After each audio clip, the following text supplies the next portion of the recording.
What happens when the dream job that you fought for turns into a nightmare? That's a question that I get to answer talking to Kate Holowchik. Kate is the powerhouse behind Lionheart Confections, the creators of some of the best looking desserts I've ever seen, and I'm not alone in thinking so. She recently won Best of Boston. We get to talk about Kate's highs, her lows, her struggles. Super powerful, timely conversation. I had a great time meeting Kate. I hope you enjoy it too. Thank you for listening to Serves You Right. Here's Kate. Well, and thanks for coming on Serves You Right, Kate. I did want to ask, so I've known a couple pastry chefs. Why do you all wake up so early? Like, I worked with a girl, great pastry chef. She was at the restaurant at like 4:30 some days. Like, do you also have that sort of early schedule, or? Depends on what I'm doing. If I'm doing my personal Lionheart stuff, I'm up very, very early because you just need all the prep time. Like, it's not like, a savory line cook where you go in the line. Of course, there's major prep projects in savory, but a lot of it's like a la minute, like in the pan kind of cooking. Whereas pastry, we have to have all our stuff on deck. It's like having all that prep done. And then also, if I'm in a savory kitchen as well, fighting for space. So like I'm gonna need the ovens for like, Yeah, I'm how guessing. many hours and stuff. So if they have to do like long braises and stuff, I have to be ahead of that. So you have to beat people in. So it's interesting, and I've had a really interesting sleep schedule for the past like 20 years. Sure. Bedtime by 8, hopefully, if you're getting any sleep at all. No, no, I'm on both ends. I tend to get up very early and I tend to stay very late because I also like to live a very full life. So I tend to go to a lot of concerts and stuff, and that puts me out pretty late. So Yes. sacrifices we make. You just do not sleep. No, right. Which, That's overrated. fair enough. Yeah. Yeah. I'm mostly, I'm in management now, but I had a background in bartending. That's what I did for years, and it's a similar sort of thing. I still remember one bar that we would get done cleaning and counting the money at like 5 a.m. And I look back, I'm like, I was 22. I was like, when was I sleeping? And the answer was I just wasn't. It's part of the life. Yeah. So, Kate, I At that found age. you on Restaurant Unstop. Sorry, I found you on Restaurant Unstoppable. Really fantastic conversation you had there. But for my listener here, I was hoping we could go through some of your background, how you ended up owning Lionheart Confections. I know it wasn't exactly a straight path, and we can kind of, pick at different points. God, like where to start. Pursuing like medical for a while. I have a lot of doctors and nurses in my family, including my mom. So that was the goal initially. And then I realized that I didn't want to have a lifetime of reading and regurgitating information. Plus, also during that time, going through those programs, realizing as a 17-year-old that I had crippling anxiety. So, for someone who's gotten a lot, like far enough in my life, like, at that point on merit, a lot of these kids got far because their parents had money. So that was something that I have now since grappled with. I'm like, oh, that's why that happened. But during this time, I then eventually transferred to a tech school just so I could keep, getting classes under my belt and trying to figure out what I want to do. And I was working at restaurants at the time, like to pay my way through college, because like my parents are a working class family and like they do well for themselves for sure. But I just never grew up with like things getting handed to me. It's like if you want a car, if you want anything, like you got to work for it. So I was working, like I would have a full class schedule and then I'd start like having a 40-hour work week as well. So like Yeah. it just what it was. But I was drawn to restaurants because I learned from a young age with my family that food brings people together. A lot of the women in my family are amazing chefs. My mom included, my grandmother, my aunt, like just so many people and like so many holidays. Like it became like so like rituals in our family of like certain dishes that are always there. And like once you're old enough to reach the counter, you're going to be helping making these sorts of things and just understanding the power of food. So I wanted something like that where like those kind of skills would translate and I just like taking care of people. And I wasn't, working anywhere fancy by any means. My first job in Sure. college was like was Panera. So Yeah. slinging bagels and stuff. But, eventually I got down the track of, I worked at a few commercial restaurants. And then I eventually worked for my first independent restaurant when I was 22. And I was initially hired as like a banquet server. and realized I hated that because you stand around a lot. It's like you stand around and clear plates. Yeah, for events, for sure. It's boring. So boring. Lucrative, but boring. Wearing the whole like bow tie and vest, I felt like a penguin half the time, so it was just very weird. So I remember going through the event space and going into the main restaurant and talking to the chef and being like, hey, can I start somewhere in the kitchen? So they started me on garmager there, and we at the time there had an extensive pastry program. So while I was prepping stuff for salads and oysters and all that kind of stuff, I was looking over at the pastry station of like, that's my goal. Like, so once the position opened up, it was like pastry plater. I started to like push for that position. So eventually I got it, and they brought me on as a pastry assistant eventually, because they would give me like small tasks to do, like scooping cookies and pinching tart shells and the mundane stuff. But I was excited that they're like, we trust you enough with this, so we'll let you do it. So that was kind of like my foot in the door for actually being part of the pastry team, and it was definitely integral to my career because that's where I met my pastry mentor, Elaine Spear, who I still keep in contact with. But we had like, she was like the executive pastry chef, and we had two below her. And those women, lovely humans, but they were more mechanical, like as far as like their specials go. Like it'd be like, a basic crisp with like a basic ice cream. I'm like, all right, where Elaine would be like, let's do something fun and creative and like something with fun textures. And like, it wasn't anything over the top, but you could just tell it was like nuanced and just there was more care put into it and more thought put into it instead of just phoning it in. Sure. Yeah. Or just keeping it basic. I wouldn't say necessarily phoning it in, but like it just, she kept my interest where I was just like, oh, we can color outside the lines. Like once we learn how to do the basics, we can take those as like the skill set you learn for making those specific things and then translate them other ways. So Hmm. And I mean, I was listening to you the way you described tiramisu, and I was so excited to hear that someone else thinks this. Like tiramisu, kind of bland and sort of texture, but like you can take that background and add a little crunch and actually elevate it, like or something like that. Like there's always something you can do to a classic. once like, it tells, the basic structure, where you can vary and like make the adjustments where you could still have the integrity of the dish without losing those Yeah. finer points. No, that's a really cool connection because you think about classic bartenders, there are those bartenders that very much they show up, they are in a corporate restaurant, they can make margaritas at a fast pace, in and out, and then they're the ones that have a little flair and a little pizzazz, and they're the ones that are doing features and do they can add a little something to the game. Yeah. So cool. Conversations, I have it in pastry a lot too nowadays, especially with this younger generation that has grown fully with the internet. And we have TikTok and all these things, and everyone's a creator and everyone's trying to run recipes and like create their own channels. It's just, I wish some of these kids would slow down and like learn the basics, learn the classics, and Yeah, understand why we have these things in place. And then from there, you can vary, not just throwing liquid in a glass or like, I see a lot of these pastries where I'm just like, these flavors don't make sense.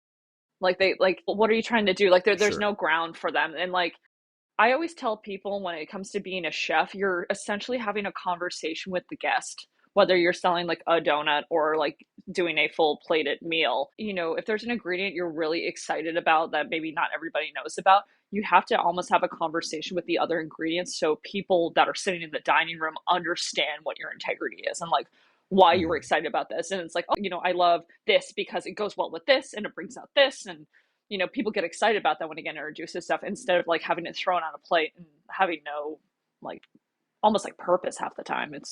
Yeah. I mean, yeah, It's one of my many frustrations. you could definitely create a menu that is alienating at its core. And I like that you have a lot of in your desserts and your donuts. I see a lot of there's a familiar, even if it's presented in a unique way. I do want to ask though, and I do want to kind of push back on that unfamiliar combinations because some of the things I was reading and some of your flavors, I'm like, whoa. There's a caprese donut, I believe. That's one of those. I was like, how does that work? Understanding like, I spent the better part of 10 years developing my donut recipe. I made a lot of bad donuts before I made like the one I have now. And even then I've still made adjustments, especially if I do different types of donuts. Like I've worked really hard on my cake donut. That's taken a long time because it's very like in New England, where that's the donut that everybody loves is like cake donuts. And Okay. I don't like them because they're super dense and they tend to absorb a lot of grease and they're mostly good for a few hours. So like trying to make those things taste better. But my actual base donut, it's there's enough sugar in it, but it's still a good vessel for flavor. So it still reads as a donut. So that's when I started because I got so tired of people when I tell them what I do.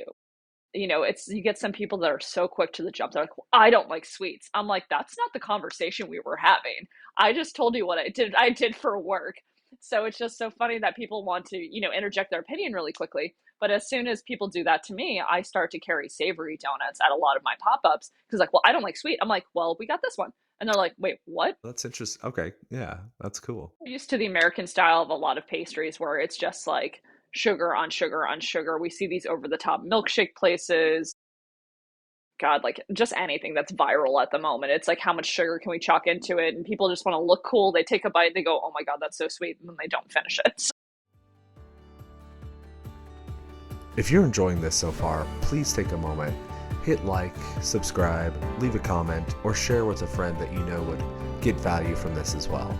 All right, back to the podcast.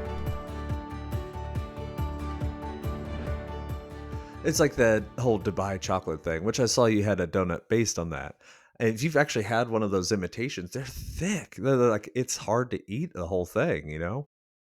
Like the flavor combination, I think is brilliant because it's like it hits all the notes and like texture wise, like amazing. But like Exactly. Yeah. just what? But once again, I'm watching these young creators make them, and I'm like, you have never tempered chocolate in your life.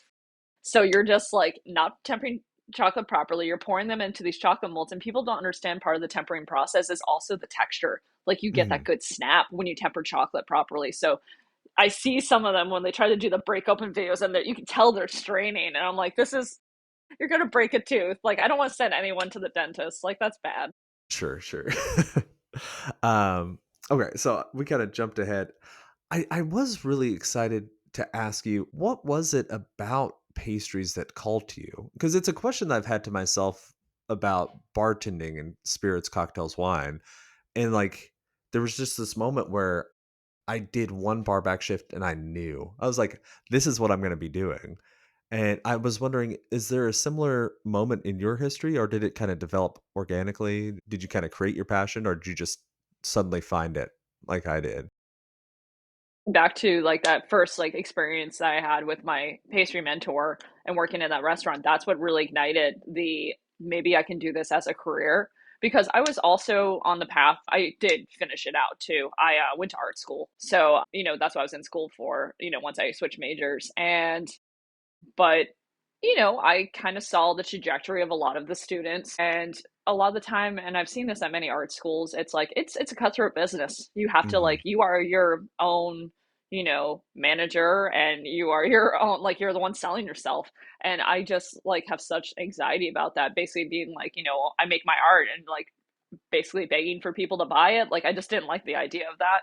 So I wanted to find other avenues to showcase like my artistic side. So as soon as I just kind of still leaned into that heavily. Like I didn't let it go. It wasn't like, oh, this is just a job to pay the bills. I'm like, I'm gonna make sure I'm surrounding myself with the people I should in this industry and learn as much as I can and take notes and, just be a little sponge and, treat it as such. That makes sense. That makes sense. Yeah, the art world is hard. The jobs that exist besides full-time artists are largely like intern driven. Like they expect you to work for low to free wages. Like it's a really rough business to get into. Equally as rough. Sure, sure, Where that's true. Yeah. And pastry is always like I was telling one of my friends the other day, is a lot of us tend to work outside of the major cities, like in the suburbs. Like that's what I'm doing right now. I work for one of my wonderful friends on the South Shore with his whole restaurant team. And, it's these communities outside of like Boston proper. They want to have the Boston experience without being in Boston, and that will garner higher wages. Whereas Boston still like there was a time probably like maybe once restaurants start coming back, it was about a year and a half where they were posting higher salaries and you're just like maybe we can do this and Maybe there's maybe a we can change survive. happening. Yeah. Nope. Toxic behavior is back and well, it never died. and then not pay people enough. Like some of the jobs I interviewed at when I was looking for, somewhere I could, at least have like a steady income, they're still, asking for like, is $45,000 okay? I'm like, you can't live off that. I In can't live off that. Boston, yeah. Yes, it's embarrassing. And they want, a full bread program, an ice cream program, and all this, and they want you to live there. And I'm like, you understand this is ridiculous. Like this isn't fair to anybody. At that point, just get your desserts in from someone else and don't waste someone's time. Yeah, yeah. And just yeah, no one can live off that, especially in a major city. That's wild. It's insane here. And like, you would have to have multiple roommates. And like I just turned 40. I don't need like to live like a college kid. So Sure, sure. So you hit on that, and it was something I was going to ask you about. I heard you recount your journey and your experience with one restaurant in particular that really kind of threw you for a loop. I think is a nice way to say it. Where eventually you ended up leaving, but it was kind of a turning point in your story. It was an extremely toxic situation where you dealt with a lot of abuse, and eventually, I believe one of the main like culinary advisors, his girlfriend was going to come in, take your job. It wasn't ever said. Like, tell me a little bit. I'm sure that you've encountered situations like this in other places, but just what is it like being you know, a woman in a male dominated industry where there is a lot of toxicity, there's not a lot of growth money wise, and then you're working back house and it's pastry too. And it's something that a lot of people don't value, even though like that's what all the Instagram photos are about. Yeah, it's always the desserts that are showcased. yeah. I it was such a eye-opening experience because I was 32 at the time, Mm. I think. Actually, yeah. About 2017, somewhere in there. I must have been younger. I must have been just turned 30. Okay. Um, I didn't realize like how one, I didn't know the extent of how bad my anxiety was. Something I've worked really hard over the past couple of years to dig into and to learn how to disarm.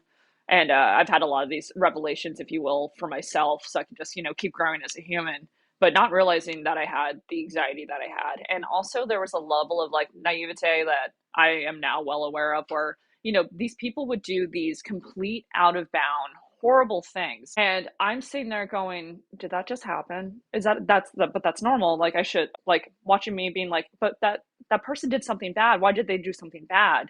Like, why would Hmm. someone do that? And like, just like not understanding that like these people exist in the world, and like they haven't been disciplined, they haven't been told no, they're put in these higher positions so they can create fear amongst their staff, and that's their way of managing.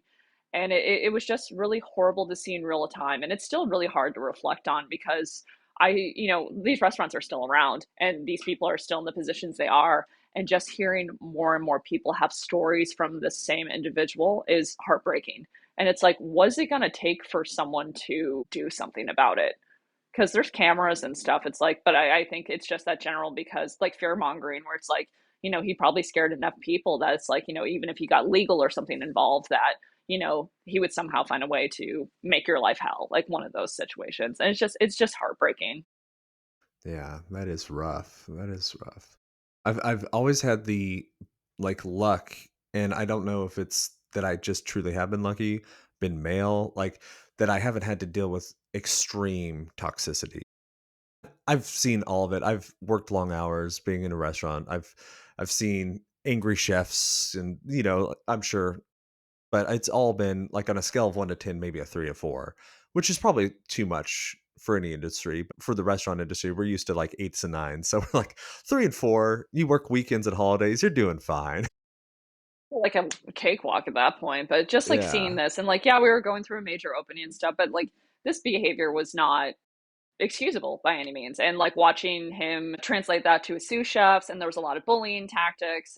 And I was living there, like I was still producing so much, we sold so much dessert, and like I just didn't have the help I need. And as I said, they had his girlfriend like helping me, but I knew he was trying to get her to take over my position. Mhm. So eventually, like once it got so bad where I could barely function, I was having massive panic attacks every day. Like I would lock myself in the private dining room bathroom, and it would take about like 45 minutes to an hour every day for myself to calm down so I could actually function. And even then, like several times during the shift, I would have to excuse myself because I just couldn't think straight. And, I wasn't making enough money. So hearing him and like my executive chef and the sous chef, they're like, we're going out to dinner on Saturday or Sunday or whatever. And like, using the company card and like bawling out. And I'm sitting here going, I don't know if I can pay my rent. Like I Hmm. remember the last month I was there, I had to, and like my rent at the time was dirt cheap. I think I was paying like half of, it was like $1,200. So I couldn't Hmm. even afford that. Like I was scraping by, and watching them just rub it in my face, and it's just like there was just no relief. So that's when I started to like, it's one of those things you realize like when you're in it, like you step back from it and you go, this was Yeah. ridiculous, I should have walked away. Because I get so angry when people don't understand when it comes to abuse. This comes to actual like toxic dating relationships and stuff. You hear these people, why didn't you walk away? I'm like, it's not that easy. When you're in it, you are manipulated, you are made to feel you're worthless, you're made to feel it's something with you, so you have to stick it through. And it's just never that easy. Yeah. And I mean, you seem like you're someone who cares about the craft. And I'm sure there's also mixed in that you wanted to do a good job. You're opening a restaurant, and you have pride and standards, and you can't just walk away. Yeah. So, And interesting to say that. And like so I've worked like for a few others that were like light situations until mhm. this last restaurant I was at. I got headhunted for a restaurant where they're like, we didn't realize like it was a steakhouse, upscale steakhouse on the North Shore here. And the owner was like, yeah, I think we should have a pastry chef, and like called me in and brought me on. And I was like, all right, cool. And what I wasn't made privy to is the executive chef there is one of his best friends. They've known each other for years. They worked at one of the major like steakhouses here. And it was the first day I was there, I was doing prep. No one else was in building but me and the owner. So I was just, prepping all my stuff for the opening menu. And I looked down and I was like, hey, like, is there any like rhyme or reason to dry storage? Because everything was like, I couldn't find anything because I'm so used to like Yeah. having like all the flours together, all the pastry stuff together, and like all the vinegars, and like everything was just all over the place. And he goes, no, there's no rhyme or reason. And I was like, okay, do you mind if I organize it? And he's like, no, like what, I always feel like pastry chefs are the ones that organize dry storage anyways, which I think is funny. I was thinking like Taylor Burns, one of the best pastry chefs I ever worked with in Santa Fe. That sounded like something out of her mouth. It's like, is there a rhyme or reason to this? Let me organize it. Yeah. It's like you should be able to reach for stuff and know exactly where it is, and like putting away orders should be like intuitive. I come in the next day to this executive chef I have never shared words with, screaming, how dare you, blah, blah, blah, freaking out. And I'm just like, what happened? He's like, I had a system. And I'm like, what was it? I'm sitting here going, what was the system? Hmm. It wasn't until I got home that night. He had everything in alphabetical order, just on his order list. But of course, nothing was together. Yeah. But I mean, when you're pacing the order, that helps, but that's about it. Yeah. There's this thing called it's a computer, and you can organize stuff like how you should. Like, here are all the vinegars. So I'm gonna, like, this Yeah. man was also afraid of technology. So it's just like, you're just mad because I ruined your system. But also, I made sure that the restaurant could run better. And the best part was, he never switched it back because he eventually admitted, he's like, yeah, it makes sense. I'm like, no shit. Like, come on. Yeah. But then I ended up like, it just escalated from there. There just was such a breakdown in communication where I was supposed to be there on mornings and I was working at a music venue at night. Sadly, a backstory is I needed to recoup a lot of costs because I found out the prior December that my fiance cheated on me. So I ended up parting ways with him and having to recoup a lot of those costs, find a roommate, like go through all that. And I just needed mentally to get a paycheck somewhere and just put my head down and put Lionheart on pause and just take care of myself. And so I told like I had this whole agreement with the owner, and then the chef was trying to make me stay. Like I would get it in the morning, and he's like, "No, you need to stay through service." Not understanding that. And I tried to tell the owner, and like it just like there were just like two buddies. There's like, no, you guys figure it out amongst yourself, and like that's just the tip of the iceberg. It only got worse and worse. Hey, what was it? Must have been April or May. So I gave my notice finally because I was just like done. Yeah. And I wrote a pretty scathing exit letter because a lot of my friends were just like, just say, this is my resignation. I'm like, no, I'm dragging this guy. I don't care. I'm like, Jason needs to hear this from my mouth. and just be like, this is your friend. He's a walking lawsuit. You need to take care of this, and this is why I'm leaving. And the best part about it was I walked in the following Tuesday. I sent that on Sunday. And like the best part was sent my resignation letter, no acknowledgement from nobody. I was like, Mhm. it's still happening, so I don't care if you acknowledge it or not. Which they did, and they talked amongst themselves apparently. But I walk in on Tuesday, and in enough broken Spanish, I was able to communicate with our amazing prep guy, Mauricio. And I was like, hey, I'm here to get my stuff. And he goes, Jefe, he's downstairs. That's where my prep kitchen was. And I was like, let's go. And so I go downstairs, open the door. He's like feverishly trying to make desserts with the pastry assistant they hired for me, which I kept sending her home because I'm like, I'm not giving you my recipes. Like, that costs money. Like, I'm not doing this. Like, we're Mhm. not doing this because Yeah. we're in the process of opening up a second location. And he's like, oh, good, you're here. And I'm like, oh, no, no, no, I'm here to get my stuff. And he's like, and I'm like, also, the ice cream machine you're using and the mixer you're using, those are mine personally. So if you can get those like clean in the next like 15 minutes, that would be great. And just like you could see, he wanted to scream at me. And and like, as I said, he would scream, and like the owner just let it happen. Like, we had an open kitchen, so I don't understand why this was happening. Mm. And I had my AirPod in, and I said, also, by the way, I have my friend, my best friend, Chelsea, on the phone recording for my safety, just to let you know. And he's like, you can just see he just had nothing to say. So I'm, jovially talking to Mhm. her, like getting all my stuff, like, because I staged all my stuff to grab it. And I was out within 15 minutes, but like he was outside, like talking to the owner on the phone. He's like, yeah, she's here right now. When are you going to be here? And I'm like, what are you guys going to do? Corner me? Like, Yeah. I'm allowed to leave. Like, you weren't paying me enough. You treated me like shit. I was the best part of the program. I still like, people still ask about my desserts, which is hilarious. And like, they have one of those icons on the Instagram where it's like, the dessert section, and they're all mine. I'm like, yeah, you were known for dessert. Sure. And you're gonna just try to act like, oh no, it's nothing. We can take this on. I'm like, you can do it. Like, have fun, have my job. I don't care. And just walking out and leaving that, and being in the right, and this is where it brings it full circle, is being in a good enough headspace where like that restaurant where I told you about the abusive culinary director, I cowered. I crumpled into myself. I would just have these panic attacks where I realized in this situation how stupid it was, where it's just like, I'm not accepting this. Like, I'm done. I'm walking away. I told you how I feel. I gave you every chance to fix this, and you chose not to because of this guy and how you want to protect him, and he's your buddy. I'm like, cool. You guys can take on the program yourself since you're best buddies. Have fun. Wash my hands. You Good know, I, luck. yeah, have Awesome. fun. Awesome. Well, hey, So, I'm sorry that happened to you. That sucks, but I'm really glad that you just pieced out. That's probably the best thing you could have done. Yeah. and then I went with my best friend. We went to the beach with our dog, and it was a perfect day. It Nice. just felt so good. But it was also one of those things, I felt like the moment of like Nicole Kidman, like walking out after her divorce, that famous photo. I felt like that. But then I screamed in my car as soon as I got out because like this job was kind of like the turning point of like, I almost left the industry because I was just like, everything was going sideways in my life. And I'm just like, I might move to a new city. I might just leave pastry. Like, I just can't do this anymore. And then I get the call from my friend Doug, who I work for. He's like, yeah, we're opening the restaurant. Like, when can I bring you on? And I'm like, let's go. Yeah. So, and I've been there since, and I work for my big brother, which feels great. And like, he is one of the most talented chefs I know. And he just treats people with like such kindness, and like, he's so thoughtful because he knows if he keeps his staff happy, he's going to keep his staff.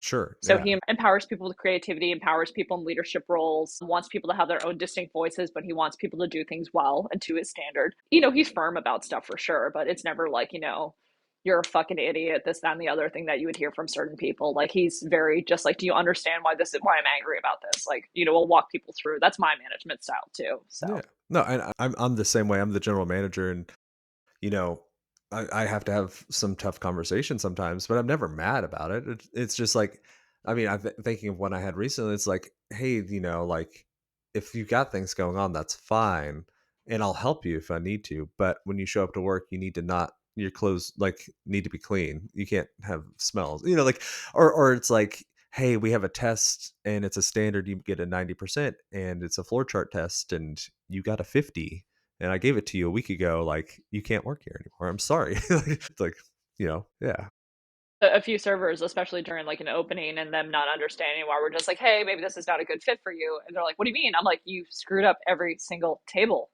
that Every you single put one. in. Yeah. And you don't understand that at a certain point we're comping so much stuff. Like we're giving away the restaurant because you're choosing not to learn or take your time or all this. So it's just like maybe this isn't for you. And just watching like the general bewilderment of people. And I'm just like, that's how that works. Like at the end of the day, we're running a business. Definitely, lead with kindness and compassion, but we're still running a business. Yeah. So, if you're not showing that kindness and courtesy that we're showing to you, like it's exchange of services at the end of the day. You do your job, we give you money. That if one of those breaks down, then it's not a relationship anymore. What are we doing here? Yeah. Yeah, exactly. It's like Yeah. Looking to the future, tell me about Lionheart Confections. How did all that come around, and what do you got going on? What are you excited about these days? I started Lionheart during the pandemic because pastry, of course, is a luxury. And we were the first to get the axe for the most part. They start to trim off the fat of restaurants and they realize that, maybe we just don't offer dessert, this, that, and the other thing. So, as soon as restrictions came down, I was wondering how long it would take. It took 3 months Sure. before they were just like, I got furloughed. And of course, they're like, yeah, we're opening up the patio, this, that, and the other thing. And I was like, I'm not going to wait around for you to call me. Like, and also, I'm very much like, I definitely have ADHD. So the fact I couldn't sit still on a couch and just wait for someone to call me. Like I couldn't do it. So it's just like in my head of like what I could do and like people were doing like starting to do these like little pop-ups and like, offering certain like boxes of certain meals and, other things for pickup. And I was like, I wonder if I could translate that and do that. Just like low contact, pay ahead of time, those kind of things. And I was like, what pastry wise I could do. And my first like I first went to donuts because at the restaurant I got furloughed from, we would do donuts on the weekends and we would have people calling midweek being like, what are the flavors? I'm like, I haven't gotten that far yet, like give it like chill. Yeah, that's like, what are my wine dinners like next month? I was like, I really don't know right now. Yeah. No, like give me a minute. I don't even remember what I had for breakfast yesterday. It's like I can't, but I appreciate the enthusiasm of people. I don't want to derail us fully, but okay, I had to ask you, secret breakfast donut. I think that was the coolest looking donut I found that you made. Is it whiskey and cornflakes?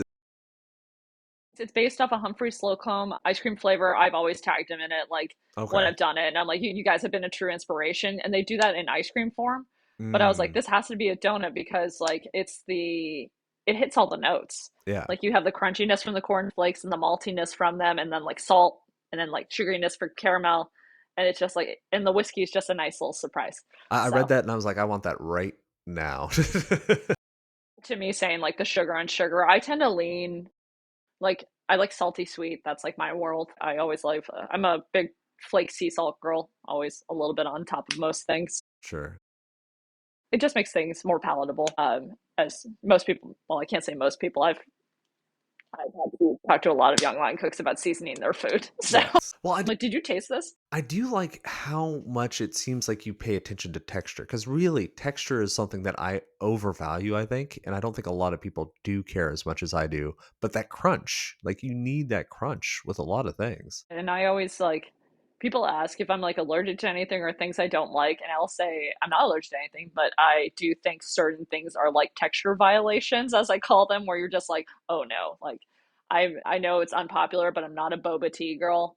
Like I Yeah. don't like the tapioca pearls, like they're like, and same thing, like I'm not a big fan of oysters, like they're just slimy, and I'm just Same. like, Yeah. and but also it's like I don't know. I think I just overthink it when it comes to things like that because I'm like oysters. You pay like anywhere from dollar oysters during dollar oyster hour or like $5 for super rare ones, and it's gone so quickly. It's just like, do I swallow it whole? Do I chew it a few times? And like I hmm always ask that question to people, and just watching people just look at me where they're like they had to think about it, and I'm like, yeah. Usually people just kind of sling them back, but I'm just like I don't know. It's Yeah. just I feel like it's a waste of money, but Yeah, I remember last time I had oysters, I took my wife out, and I think she would like your desserts, by the way. She's very much a like, so she's Russian heritage, and they are very into like desserts all the time, but not super sweet. So yeah. We got, I think she was really excited, so we got like 2 dozen oysters and didn't think about it. It was market price, and then we got the bill and it was like $60. You're like, that was like 10 seconds of fun. like I'm like I'd rather have a nice crudo or like I mean I'll eat my body weight in shrimp cocktail like Yes. but just yeah, but something with oysters I just never Never got on board with. So I derailed us completely with breakfast. So you're talking about how you kind of set up Lionheart. So I started to do the donuts because I knew there'd probably be a demand for them. So I planned my first pop up with one of my friends. I want to say it was at Ashmont Grill. It was in Dorchester. The chef is a longtime friend, and the GM is as well. And they're just like, hey, like you can use our kitchen, like our, you can produce on premise, and then we'll see what happens. And I was doing like boxes for pickup, Hmm. and they sold out super quick to the point where people were just like, when are you doing this again? And I was like, I don't know because I wasn't expecting this. And then I just started to do like one a week, and then it just escalated to multiple pop-ups, selling at some coffee shops in the morning. I eventually was going to open in a food hall, but I ended up pulling out last second, which in hindsight was one of the best decisions I ever made. Just because it was in the heart of the financial district. They're doing fine, but a lot of those businesses have turned over, or there's concepts didn't last. Just because it's not until now we're seeing like people coming back to offices. Sure, And sure. one of the things I had like major conversations with my ex business partner and like the landlords was, I'm like, what's the occupancy right now, like of offices, because they're talking about thousands and thousands of people used to be in the area, and they're like it's only 18%, and I'm like that's not enough. And like a lot of these people are still coming back from COVID, and they're making only so much money, so they can't come down to us and have breakfast, lunch, and dinner with us. Like we're like a weekly treat. So it's like it just didn't seem feasible. And just having the conversation of like, well, what if I don't sell my donuts, like all of them? They're like, oh well, you just like throw them out. And I'm like, that this is just it wasn't practical for what I was doing. Hmm. I would have to find a lot of other ways to sell my product outside of that building. And I was just like, I was already hustling enough. Sadly, during this time is when my fiance cheated on me. It, it's funny now. I look back at it, I'm like, oh, it makes sense. Uh, Yeah, but just like, working too much. But I did communicate that. So he can't have that, hand in the conversation. But it just wasn't a storefront I wanted to be married to. And I was like, I wanted to do, I called it Lionheart Confections because I didn't want to pigeonhole myself. Like, I do cakes, I do ice cream, I do plated desserts. I'm known for my donuts, but I want to be able to have other things. And just in that space, 300 square feet, and like I didn't have like an oven or anything, like I wanted to have the ability to do those sorts of things. So pulling out of that was one of the best decisions I made. Went back to doing occasional pop-ups, and there's been like the ebb and flow of like I won't do a pop-up for a while just to, take care of myself. And especially after my split from my fiance, I took quite some time off just to hmm, get my mental health in order and take care of myself and like, kind of figure out what I wanted to do going forward. And, one of the things that has recently saved me was I paired up. So where I live north of the city is down the street from a wonderful brewery called Idle Hands. And I've been friends with these boys for quite some time now. And they treat me like one of their family, one of their sisters. And they always were just like, you could pop up here no matter what you want to do. Like, we got you. And they started to have this wonderful team of humans that are doing a coffee pop up in the morning. So it's like, I'm seeing a lot of this now in the next generation of restaurants where they're taking a singular space and using it for multiple purposes. So, I mean, Idle Hands, just what's going on during the day is like brewing and like canning most days. So they're like, well, you can use the space for, their coffee shop they're doing. And they, of course, like talked to me about outsourcing pastry from me. And now I do the pastries, like regular pastries during the week for them. And then we made Sundays specific for donuts. well, So that's like cool. that whole fun, like people know when to come. I have like my certain staples you can get every week, but then I have like a rotating cast of like 3 or 4 different flavors. And then another coffee shop down the street picked me up. So when I do the donuts for that restaurant, I do some for them as well. So it's just like a nice little community we created, and it keeps my brand alive while I'm still working full time at a restaurant. And it's Cool. not like super heavy lifting for me because people didn't realize like when I was doing the pop ups, like there's so much that goes into them, and having to lug all my stuff, like lug all the create all the donuts, lug them from like a commissary kitchen or like a different kitchen space with all my actual pop-up stuff. So my table, my display, my napkins, forks, all that in my car, and then having to set up, putting stuff out, like it's exhausting. I mean, it's Yeah, great and I love doing it every so often, but there's just so much that goes into it, and I just can't do that every week. Like I need to be able to make stuff, drop them off, and like well, another thing was like having to sell in person, where these coffee shops I just drop them off, they sell them for me, which is great. sure. Yeah. and in turn they're making, great profit because there are, people are buying their coffee, and like a lot of my friends were like, I would have never come here if I, wouldn't have, like, I knew your donuts were here, but I didn't realize there's an amazing coffee shop that I didn't realize it's like 5 minutes from my house. And now I come here all the time. And I love hearing those stories because it's like it's helping their business grow too. Sure, sure. Yeah. No, that is weird. You don't think about how much you rely on just the fact that a physical restaurant has space to store like chairs and you have all this storage, whereas if you're popping up, you bring it all with you.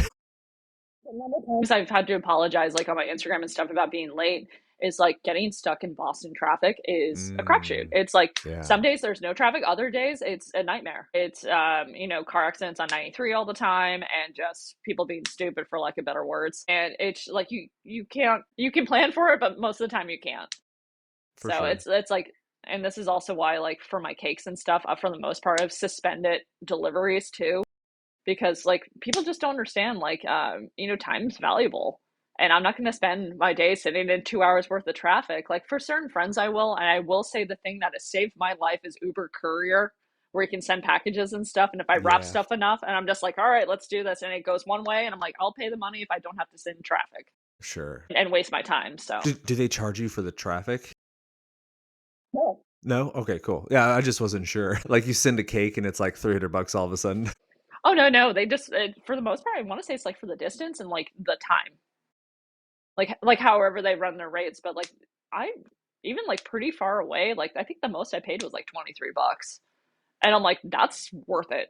And half the time I tell people, I'm like, I'm saying this via Uber Courier, I would have charged you a delivery rate anyways, that I'm just gonna put that cost onto you, so I'm not even dealing with the cost either. So Cool. Awesome. What's in the future for Lionheart Confections? whirlwind, because I just won Best of Boston for Boston Magazine, which was I like completely saw. blindsided. So Yeah. this is what I was saying was, I got the phone call from my friend Doug about the new restaurant, and then I won Best of Boston like within 2 weeks of working there, and I'm just like good things can happen to me. This is cool. Yeah, yeah. As I said, it was just like it's upsetting to hear from a lot of friends and like people that followed me for a long time. They're like, you deserve this. You've had a lot of bad things happen to you, and like it's stuff you can't control. And I'm just like, yeah, I get it. And like it's great. People are like, oh, you're resilient, and I'm like, at the end of the day, I'm tired. I'm Sure, like, I sure. don't Yeah. want to have to. I have done enough character development. I'm tired. Yeah. That I just don't need another one of these crazy stories. So it's nice to see that the tables have turned and things are getting better. And I think it might be part of the reason, like, I'm not getting in my way and being more intentional with my decisions and how I advocate for myself. And, as I said, just getting Best of Boston kind of solidified all that hard work. Everybody's like, you deserved this for a very long time. And I'm like, yeah, but it came at the right time. And I Yeah. can't be upset with that. You couldn't have been more happy to finally get it. No, it was like insane. It's just exactly what it was, definitely needed. So. Awesome. And as far as like the future of Lionheart, I'm still keeping up with the coffee shops and stuff. I'm gonna plan some pop-ups soon. I definitely want to plan one down on the South Shore where I work, because they just are not heavily like. There's not a lot of like the fancier pastry shops, and people come specifically for us for dessert anyway. So I want to be able to do that, especially like when fall comes. To do like a nice pop up and have people like be able to get coffee and whatnot at our space. That's cool. That's really cool. I'm, for the most part, I'm planning a couple pop ups in New York City with some friends, but it's one of those things, like, I'm not sure if I want a brick and mortar right now. Like, I'm not Hmm. sure if that's the ultimate goal, just because the experiences I had and like conversations I had with landlord and just like everything getting so expensive. I mean, luckily costs and stuff like eggs have come down drastically. Butter is pretty low right now. But Well, I'm sure that hurts you guys so much. Yeah, making sweets. well, also, it's like when I wanted to leave that last restaurant with the screaming chef, it wasn't like I could just leave and pivot to Lionheart because it's when eggs were at their highest, and I do a brioche based dough. So I'm like, I would have made enough money to survive because of how much I was spending on eggs. It was just like I just felt like I was backed into a corner at that point. So now I can do stuff freely and be able to some stuff are, high, like chocolate and vanilla, but like just, being discerned with that. Yeah, I want to just kind of keep it as a pop up and, try to do it in different markets. Like I want to, as I said, go back to New York City. I want to go back to Rhode Island. I want to do some pop-ups in New Hampshire where I've spent a lot of time growing up. A lot of people are asking when I'm going to come back and do one. And just, just try to build the brand that way. Because a lot of people are like, "Where's your brick and mortar?" I'm like, "I don't have one." Sure. Yeah. And I kind of love that. Love that. You know, I've seen a lot of the. Oh, sorry. no, you go. You go. Yeah. Is like there's a lot of bigger brands of donuts here in Boston area, and not trashing them at all, but one of the things that breaks my heart, and I see it in the comments a lot, is a lot of these places have grown a little too big and they have multiple locations, and a lot of the donuts are now like almost like conveyor belt machine made, Hmm. and you're losing a lot of the integrity and a lot of the like they're just not as good as they were when it was just like a brick and mortar just one. Sure. And I just never want to get that way. I rather have like one space or a couple spaces, but never like to the point where I'm just cranking out product for the sake of cranking out product and not being able to stand behind it. And I just never want to be like that. Full circle, you become Panera bread. Yeah. Yes, Awesome. I Well, make bread bowls. I was thinking as you were talking about the award and everything, I feel like most people in the long run get what they deserve, be that good or bad. So I'm really excited to see that people are starting to recognize your work. And next time I am anywhere near where you live, I've got to try some of these desserts. Looking through your Instagram, looking at some photos, I'm like, I was so hungry. People I just kind of never fit in like the like that whole gastronomy, like pastry scene and also the savory scene as well. Like a lot of mine, as I said, is like family based, and a lot of my flavors and ideas are based in nostalgia. That's one of the reasons why I loved and would gravitate towards pastry is Hmm. because like yeah, people will have these amazing savory meals and they'll be like, this is the best thing ever. Like this is such a core memory, like whatever.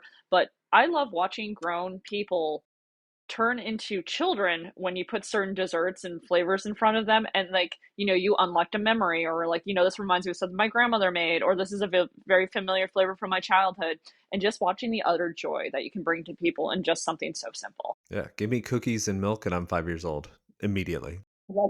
Exactly. Or yeah, I make fancy fat kid food is always my tagline.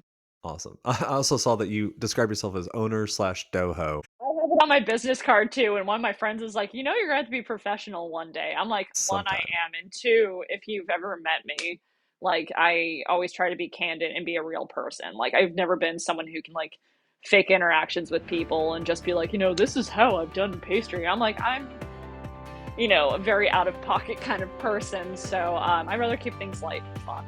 Awesome. Well, Kate, if you are ever in Omaha, I'm happy to help you find a spot for a pop up. Thank you again for listening. If you have not, please like, subscribe, and also leave a comment on the show. Every interaction is really, really appreciated. I respond personally to every message, comment I get. Episodes of this show come out every Tuesday, every week. If you have any questions, please feel free to reach out, and I'm looking forward to talking to you again soon. Thank you.